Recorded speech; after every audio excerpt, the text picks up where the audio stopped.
Tolonglah rakyat kecil seperti kami ini. Mohon keadilannya kepada Bapak Presiden Prabowo.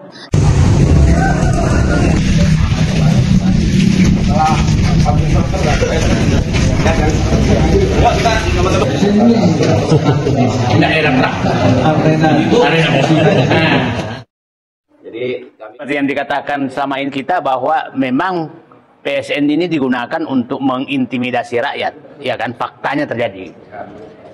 Nah, jadi tidak ada negosiasi sama sekali. Nggak ada sosialisasi pun nggak ada. Oke, yang menentukan harga, yang menyampaikan 60.000 apakah aparat desa atau dari PT atau siapa? Karena kami mendatangi kepala desa, otomatis negosiasinya dengan kepala desa yang mengatakan PSN kepala desa. Oke, ini tulis di dalam surat serah terima SHM ada namanya mediatornya. Oke. Tulis. Mediatornya kepala desa. Oh. Jadi ini fakta bahwa yang menekan rakyat untuk menjual tanahnya adalah kepala desa. Ya kan, clear kan Pak, di kantor kepala desa. Oke, jadi supaya publik paham. Sawah hilang, duit nggak dapet, gitu. Akhirnya dijual aja, tetes juga udah dijual, gitu. Karena ya kalau PSN kita rakyat kecil ya nggak bisa berbuat apa-apa, gitu. Akhirnya ibu saya oke lah, terus ikut sama kakak saya itu, karena saya tersebut tuh nggak mau jual, ibu saya mau kenal sama kakak saya. Akhirnya kata saya oke, nggak apa-apa, ini dijual, tapi saya ngurusin gitu. Ya, Bapak lu gimana ini? Kenapa nggak bisa konfirmasi dulu sama kita yang punya? Harusnya Bapak tuh konfirmasi dulu sama yang punya, jangan main asal uruk-uruk aja, Bapak. Terus jangan DP lah, kayak kita pengennya dilunasi semuanya. Karena kan 50.000 per meter, Pak. Ya Allah, sangat dolim sekali itu, Pak.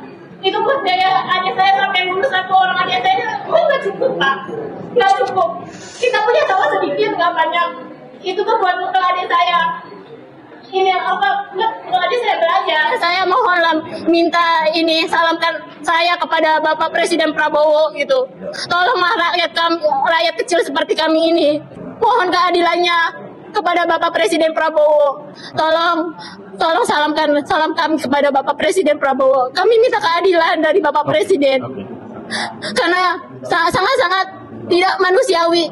Setiap kali ibu saya kalau lewat si proyek itu nangis ibu saya. Ya Allah, ini benar-benar saya tuh dijoliminya. Sebelum PIK 2 diuruk itu ada kayak tekanan, ada sertifikat ganda, sertifikatnya adanya di bank, kita harus menebus. Itu termasuk rumah saya yang berdiri sekarang, itu tanah dari orang tua saya, sertifikat ada, tapi muncul sertifikat lama dan kami harus mengganti 250 juta. 250 juta.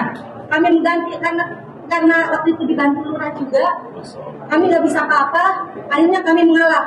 Karena kami sendiri Pak saat itu kami sendiri, akhirnya kami mengalah. Dan bukan 1 atau 2 sertifikat, belum muncul aja Pak, si Cinanya ngomong begitu. Nanti di muncul ini akan ada keluar sertifikat yang tadinya di bank.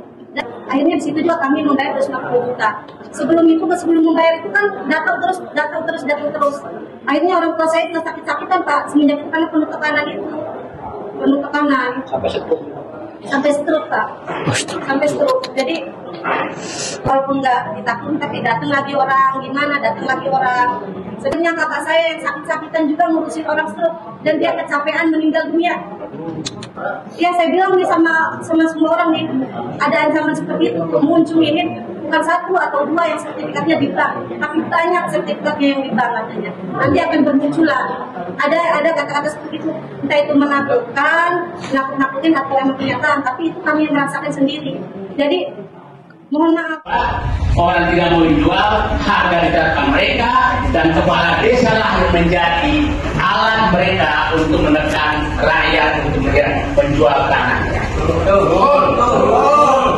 Dia memberikan kebohongan publik untuk mempertanggungjawabkan bahwa selama ini mereka bohong. Karena faktanya memang rakyat dipaksa menjual.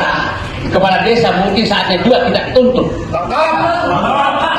harus bertanggung jawab. Dan kita biarkan mereka setelah menyiksa rakyat, dia membohongi rakyat di bawah bahwa kadang harus pergi dan dibayar semuanya dia.